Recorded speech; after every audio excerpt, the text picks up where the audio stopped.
Shalom, and welcome to the Remnant Radio Show, where we're living and learning a restoration lifestyle. This is Nitza Moshe from Remnant Remedy.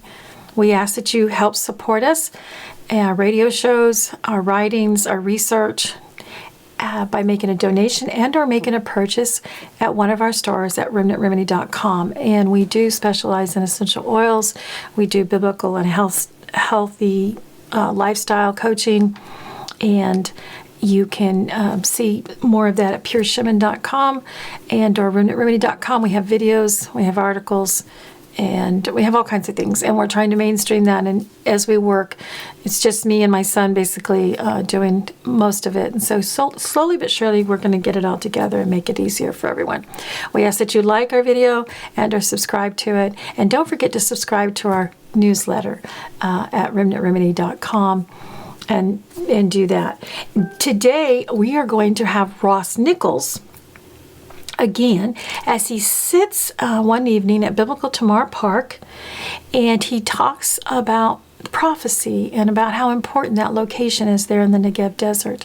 And we also ask, and we will put in the description below, that you look at helping support Biblical Tamar Park and or volunteer. You can go there and volunteer. There's a volunteer program, this fall. They're going to be picking and processing olives.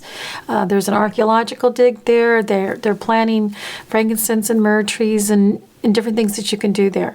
And it's a great place to stay. You can volunteer a few hours a day and or then go out and travel and visit Israel by helping donate your time, your energy, and, have an inexpensive way to stay there and to have food and shelter at night, but visit the land and support what's going on out there in the desert, which is going to be part of the fulfillment of prophecy, as you will hear Ross Nichols explain. And thank you. May your garments always be white, and may your head lack no shemen. Shalom. All right, so first of all, I want to welcome you to Biblical Tamar Park, and I want to let you know that you are probably in the single most significant area in terms of biblical prophecy, even if you don't know it. So how many of you know you're in the desert, right? Everybody gets that. But there are a lot of words that are used in the Hebrew Bible, in the Tanakh, as we call it, that represent the desert. So you have generally the desert or the dry land, but specifically, you're in an area known as the Aravah.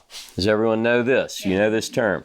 Okay, so the reason this is significant, in the English, you oftentimes don't get this because you'll read a translation.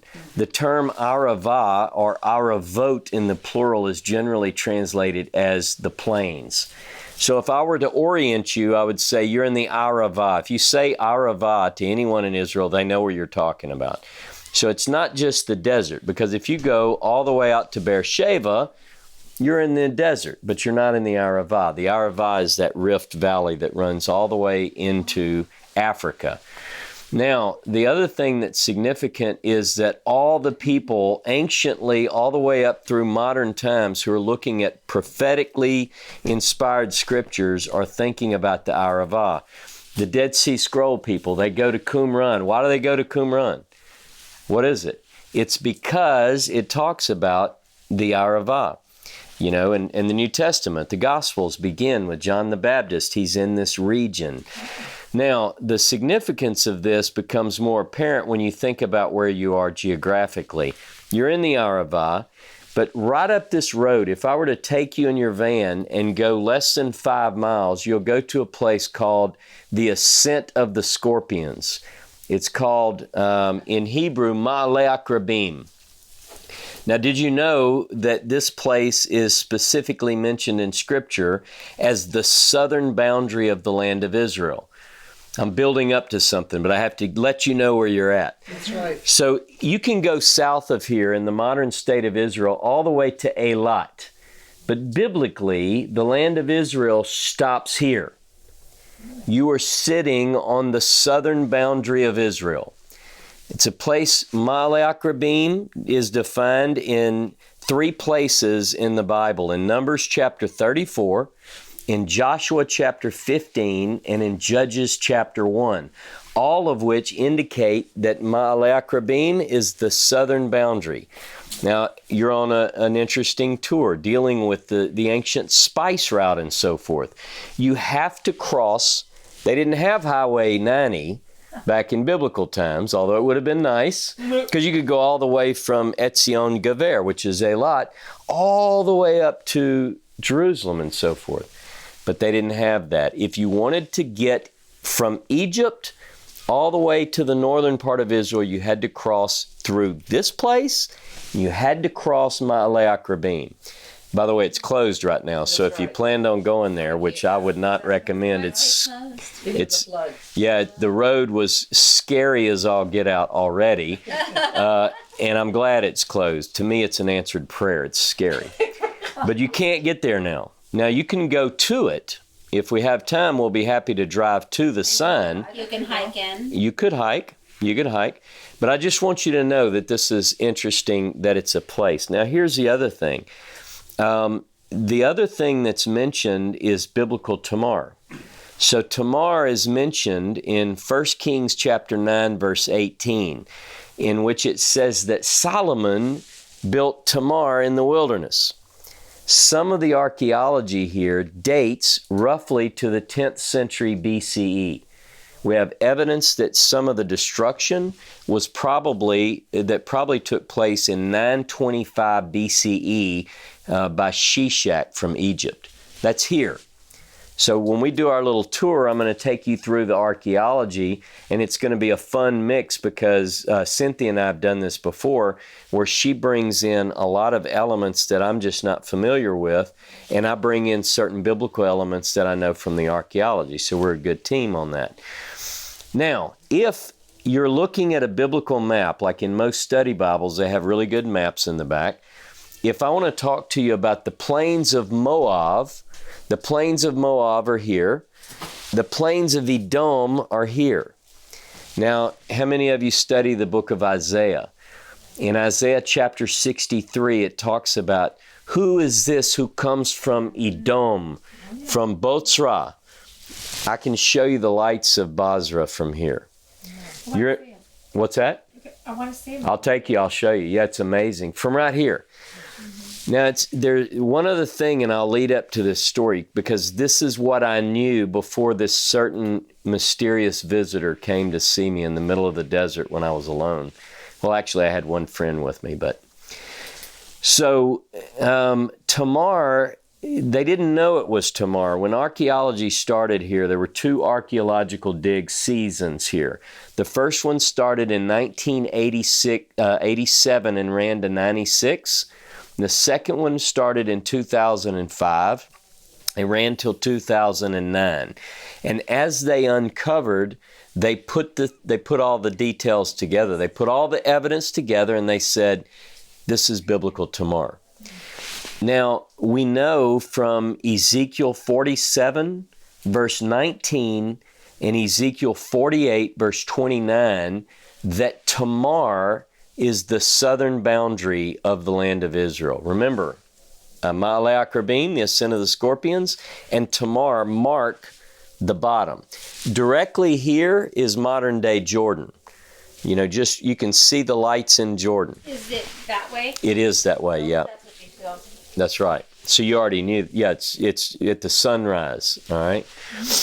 So the amazing thing about this, they begin to put this together, and they put other pieces together. The church father Eusebius writes of Tamar.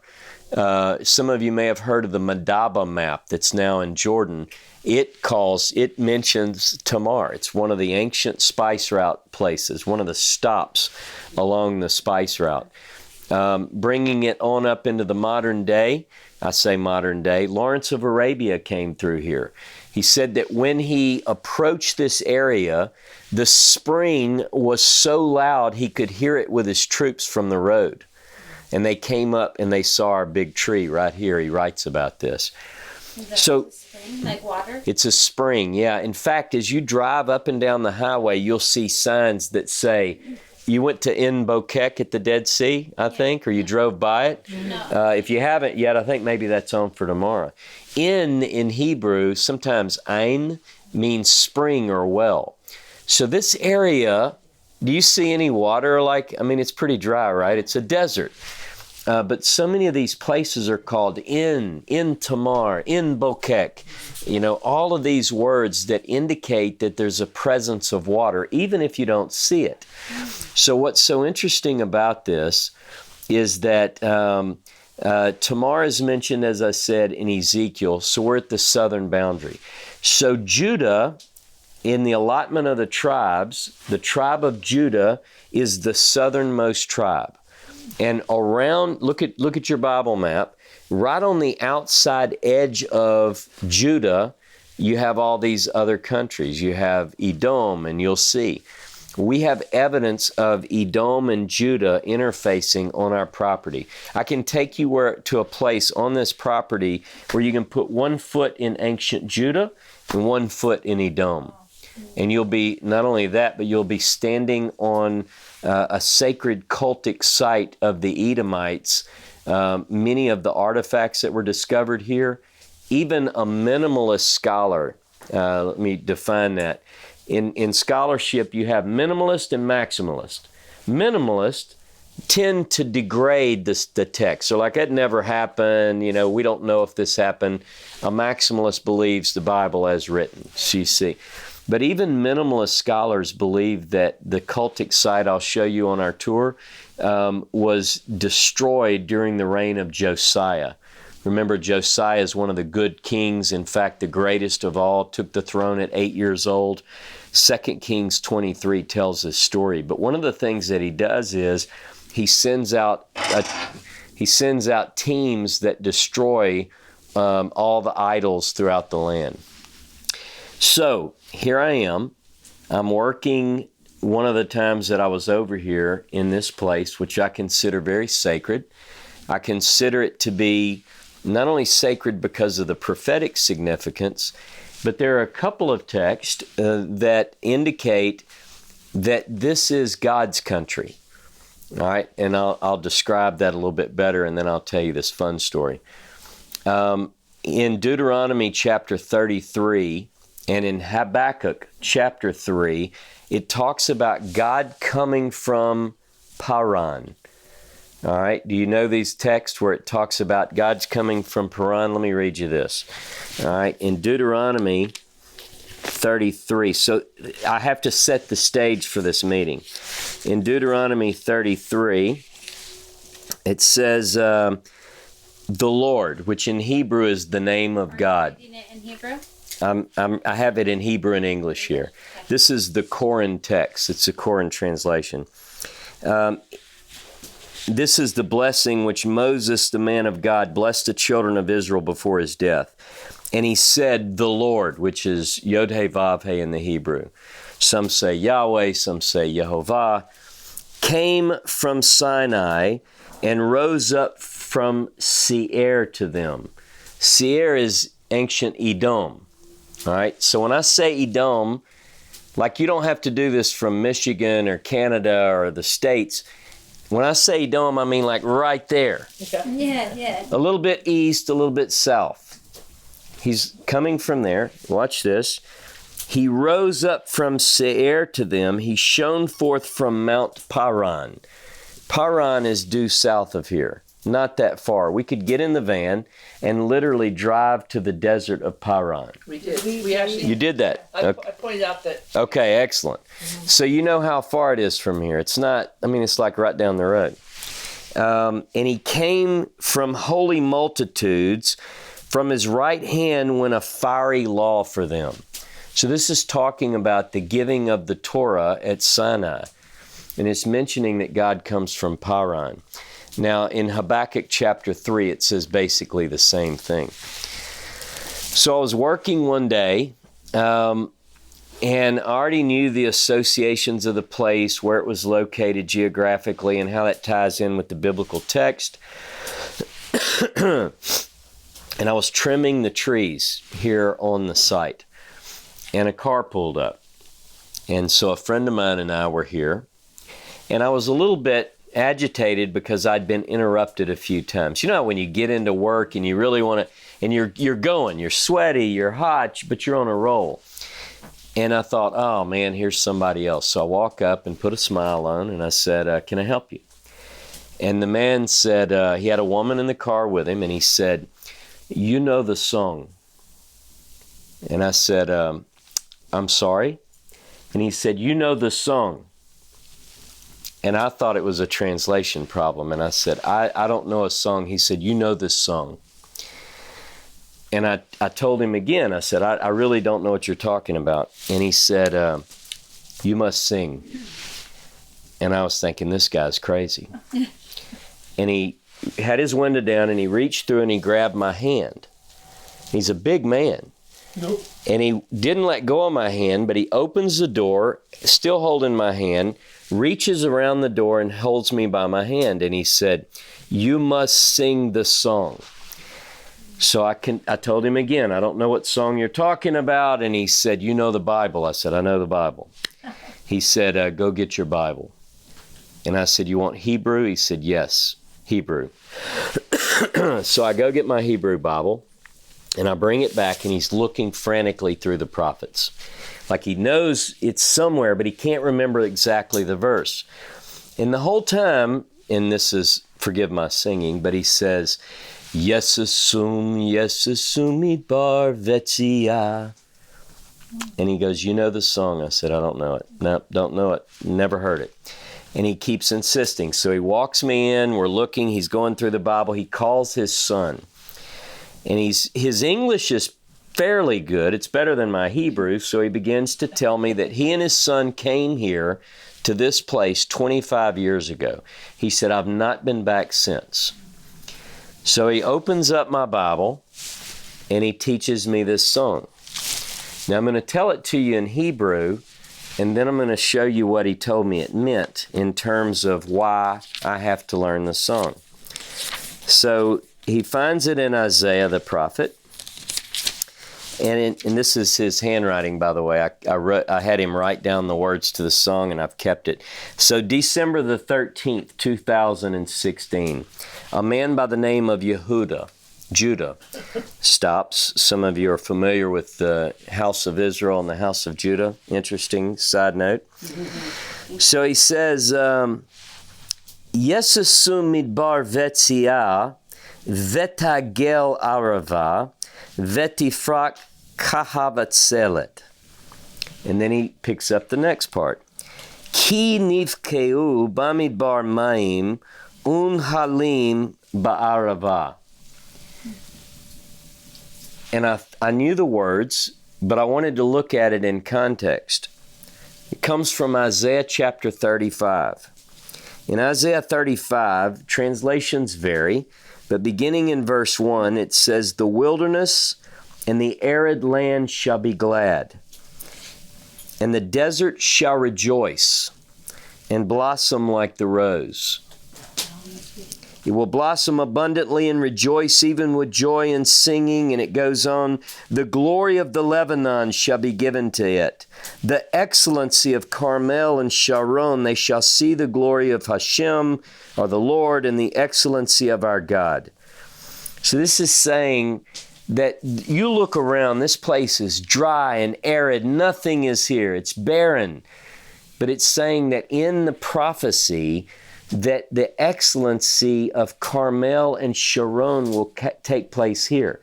This place will blossom. It's going to come to life. The dead will come to life right here. So I'm thinking about this. And then the latter part where it says, Ki nivkeu, for in the wilderness waters will break out, and streams in the desert, the parched ground shall become a pool, and the thirsty land springs of water. So when I think about this text here, I'm a little bit unnerved by the strange meaning. So we practice, we sing the song. So here's the song. And you have to learn this song, by the way, before you leave, because now I'm charging you. You have to sing this song too. If it begins, it's like verse 1 of Isaiah 35, and then what we would call 6b. 6B, Ki Niv Ko. I grew up Southern Baptist, and in Southern Baptist church, you always sing the first and the last, right? So this is kind of the way you do. Skip all those middle ones. Right? You know that? Isn't that true? All right, so imagine, I'm not a singer, but here's the way it goes. Yesasum midbar vetzia, vetagel tegel arava, vetifrag kahavatzelet, vetifrag kahavatzelet.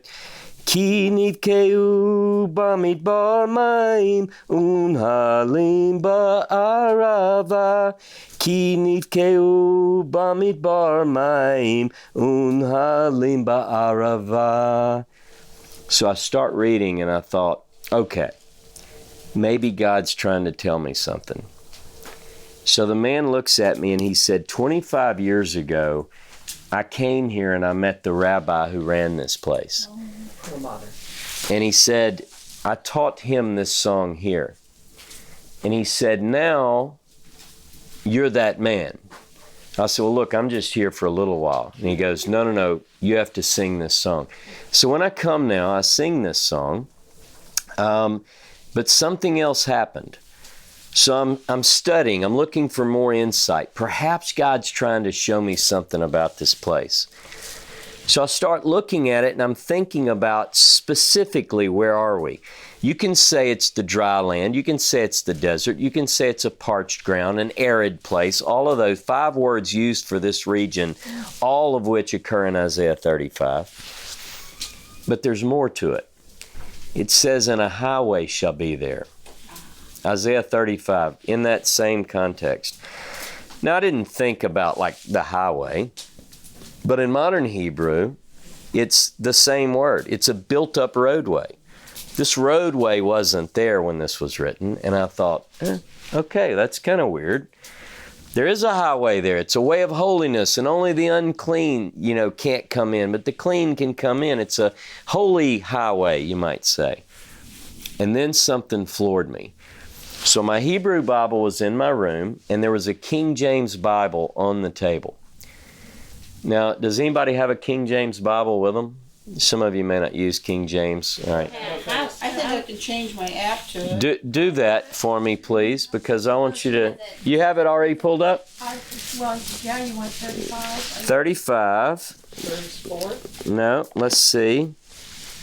Isaiah 35, verse 7 in King James. Says, And the parched ground shall become a pool, and the thirsty land springs of water. In the habitation of dragons, which each lay, shall be grass with reeds and rushes. Okay. Now imagine my surprise. I didn't have the Hebrew in front of me, and I'm sitting here, and I'm looking around, and I'm thinking a highway's there, and I said, oh my God, a habitation of dragons. oh. There's a crocodile park right here. Okay. No, dragons can be construed as a... Yeah, so in Hebrew, the word typically translated as crocodile is tanin, T-A-N-I-N in English. I'm transliterating. And in this particular passage, it's tanim. Now, generally, tanim is translated as jackals, habitation of jackals. So I got interested into why would this be translated, because not all translations are accurate. I mean, that's the bottom line. We know that there are mistakes. But I just want you to get the feeling that I felt when I read, oh man, we're in the Aravah, we're in this particular area, springs. This is an ancient site of a well.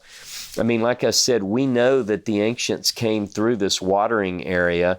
In fact, it's also known as Ir Ovot. Now, the meaning of ovot is a water skin. Now, what do you use water skins for anciently? You would bring your water skins to fill up your water and bring it somewhere. Make sure they were filled. And this place was known as that. Now, who knows where the word ovot is used in the Torah? Does anybody remember? in the book of Numbers, in chapter 21, there's this interesting story. Now, the children of Israel, remember, Moses doesn't come into the land of Israel, right? He doesn't get to see it. If you've been to Israel one time, you've been one more time than Moses, right? But he couldn't cross over. But I follow the view. I've spent 54 consecutive days here last year charting. They have different views on the Exodus. You know, was it the southern route? Was it the northern route? I hold to the northern view, and I do it for a lot of reasons. Tomorrow you're going to Arad. There's a passage in the Torah where the king of Arad, and by the way, we know this is Arad, the ancient tell. This isn't like one of those where we go, well, this might be Arad, maybe it's somewhere else. But we know it's Arad because they found enough evidence, even in writing, to identify the site. It's not like you're just making pieces fit, you know. But the king of Arad gets nervous that the children of Israel are coming close to his border. If they're down south, like in the Sinai Peninsula, it's not going to make him nervous. He's going to be like, I didn't even know they were there. How's he going to find Twitter? No, he doesn't know they're there. It doesn't matter. But if they're in the northern route. So anyway, so I'm thinking about the northern route. I'm looking at all these texts. And I think that the most amazing things come together whenever you start piecing this all together. This place is significant. And I think, was there anything else we were going to cover on that? I mean, I could go for hours like this, but I want to... You have any questions so far? Yeah. Questions. Any ideas that pop in your head? How does this valley, the crocodile thing, I mean, are there really crocodiles over there? There really are. They have a farm over there, and it's 2,000 crocodiles. So I asked... Really? What? 2,000. He... That's a lot of crocodiles. And look, the fences... To fit the scripture. Robert, the fences are pretty good. I mean, they're not... Yeah, they're pretty good. Okay. Yeah. No, they're amazing. So why did they develop them there? The thermal waters are so suitable for this. In this region, there used to be a lot of crocodiles. We know this. You know, you've heard of the Nile crocodile. Well, throughout this entire desert region, there were a lot of crocodiles. And Have water too. yeah, so this... They had to have Exactly. So this guy who opens up the crocodile farm, his name is Ophir. I went to ask him, and I thought maybe he would say, oh, the Lord told me to build a crocodile farm here. I asked him, I said, why do you have a crocodile farm? And he took a drag on his cigarette. And he said, well, land was cheap. Seriously. But it's interesting, though. It's at least interesting that in the middle of this place, in the middle of the desert, is this particular crocodile farm. So he's a conservationist. They were almost extinct, and he began to raise them here. And now he does. He brings them, helps zoos to repopulate, and he sells them all over the world. So people ask him, oh man, that's so sad. Does he kill them and sell them for purses? He doesn't, but others might, you know. But what it did, it kept people from poaching. You know, rather than get them in the wild, he would sell them and so forth. But, so Isaiah 35, it's very interesting. Isaiah puts us in the wilderness when we're talking about the redemption. Whether a person, you know, I do Christian groups, Jewish groups, so I don't know what your religious orientation is. To me, it doesn't matter. But most people who are biblically oriented, Christians, Jews, whatever, are associated, attached to the Hebrew Bible. You know, they would hold that these prophecies are true. Now, what do they mean? Okay, people can debate. But what you can't debate is that we are in a very significant point. If I were to say the redemption begins somewhere, I would say it begins here. Like if you were to envision the way the prophets saw God coming, right? It would be from this region. Because as Ecclesiastes says, there's nothing new under the sun. That which has been is that which shall be. So what we expect is a replay, if you will. Ezekiel chapter 20 puts God's people in the wilderness where a place has been prepared for them. And, and Hosea talks about it. Hosea chapter 2, God says that he's going to bring his people to the wilderness and betroth them to him. So all these images begin in the wilderness. You can't, it doesn't begin in the city. It doesn't begin in any other place. It begins right here. It's the reason the scroll people, it's the reason that the Gospels begin like this. You got to go to the desert. And so I just think it's an amazing, amazing place.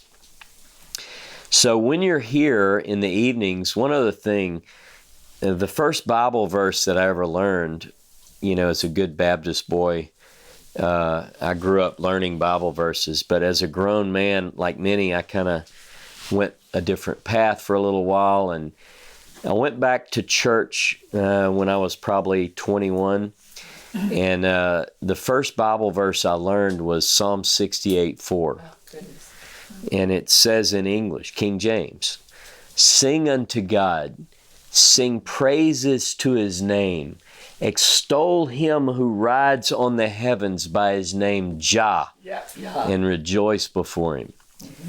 And I remember when I learned that verse, I thought, man, it was when I was first learning that God actually had a name, but I later found out when I learned biblical Hebrew that it doesn't say, "Sing unto God, sing praises to his name, extol him who rides on the heavens by his name Jah." It says, "Sing unto God, sing praises to his name, extol him who rides in the Aravah." What? Yeah, look it up. It's Aravot, actually. It's plural. Okay. We imagine that God is in this desert. In Hebrew, the word for spirit is ruach. That's right. And every evening, almost without exception, the winds blow through here, and it's just an amazing, amazing place. I think that to me, I come here and I get spiritually rejuvenated every time I'm here. Sometimes you may not recognize it, in the midst of it. You're dealing with other things, maybe, I don't know, maybe your hot water doesn't work in your caravan or something else that might distract you. But when you think about this place, remember, you can take a Bible map and look at yourself and find yourself in this very place. Now, I didn't get distracted. I left this on purpose. The book of Numbers, chapter 21. The children of Israel have rebelled against Moses and against God, and they're south of here. And because of their rebellion, they were bitten by serpents. And the people call to Moses and they say, "Moses, pray to Jehovah, pray to the Lord, and get the serpent off of us." And so Moses does. And God tells him to make a seraph in Hebrew and put it upon a pole and lift it up. And anyone who's bitten will look to this and they'll be saved. They'll live. So Moses makes a nakash. I won't go into all the details here, but he makes a serpent, he puts it on a pole, and he lifts it up, and anyone who's bitten looks upon this and they live. The next place they go is Ovot. The very next stop is Ovot.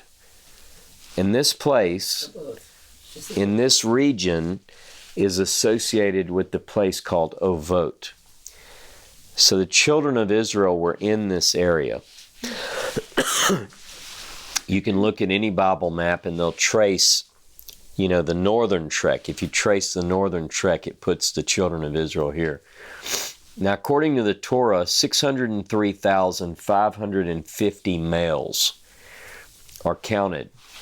If you add women and children, you're looking at probably, estimates 2.5 million people. And they could fit in this area. Now, if you look to my east, it's mountains. If you look to my west, it's mountains. There's only one logical way to go. Now, according to the Torah, they cross over. They can't go to Edom. See, Edom, it says you can't cross. So they have to go south, which it says they do. And then they go north once they get further south, and then they cross on the outside, and then they cross over close to Jericho to a place called Shittim. But this is the region. I consider this the region. It's very holy to me. And hopefully people recognize that and feel that almost in the air. So that's one of my crazy stories from here. Yes? You said something, Tanim, Tanim, yep. but you were going to say you did a word study to find out what it was doing. Tanim, I don't know why the translators translated in that one particular spot dragons unless someone sometime way back decided they wanted to kind of give me chills. It's in Genesis too. Tanin, yes, yeah. And translated as well, usually. Yeah. It's kind of a, people aren't really sure, and sometimes in Hebrew, certain letters, are. It could have been like not an alligator and not a whale. It could have been my 8-year-old would tell me like a water dinosaur. Yeah. It's hard to. They were dinosaurs. Yeah, crocodile. Who They knows? they weren't crocodiles though.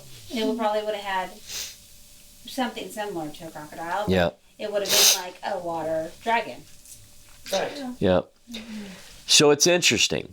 If nothing else, it's interesting. And sometimes when I read Tanin, remember Tanin, technically Tanin with an N is what we would generally translate as some kind of reptile like crocodile or something. Has there ever been any bones found here? That I can't speak to. I don't know if they have or haven't. But again, anciently, if you think about some of the things that are discovered archaeologically, the sands here cover up so much of history, in a very short period of time. I read a report one time about a military vehicle that was found in the Sinai Desert by accident, like a Jeep, that was covered by like 40 foot of sand. I mean, you can imagine how deep. In some other cases, like here in our tell, some of you are unsure about what's ancient, what's modern. I'll show you as we walk around. Some of this has been restored, but when Perlmutter came here, you could see the top was sticking out of this dig, and they just cleaned out, dug it out. But Now, is he actually right here? yeah, right here. And Yeah. the tail was actually just covered with sand, and like he said, just the top. But they knew something was here. They had no idea. Yeah. Where exactly was this frame? Do you know? Yeah, it was up on the tail, actually. You know where this ancient tree is.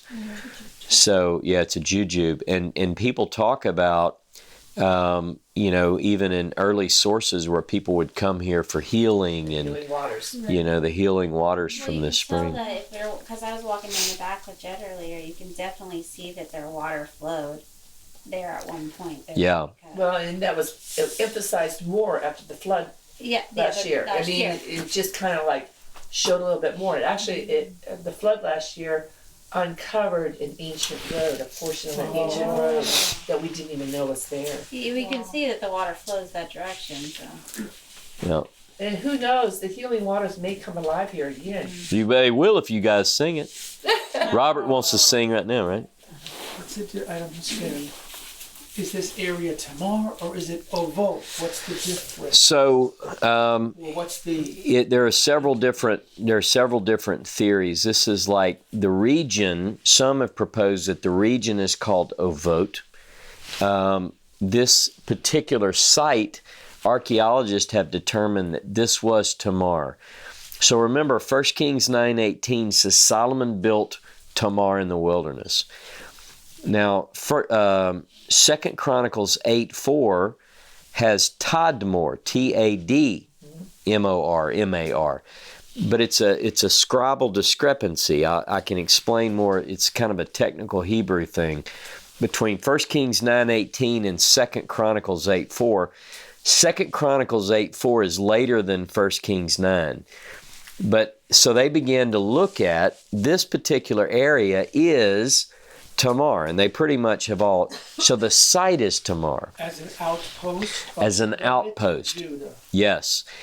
If you were to look on a map, a biblical map, and they, the ones where they show the tribal allotments. Different colors. Yep. You got it. You know the picture. So Judah is the southern. Tamar is the south of the south. This is like the last outpost.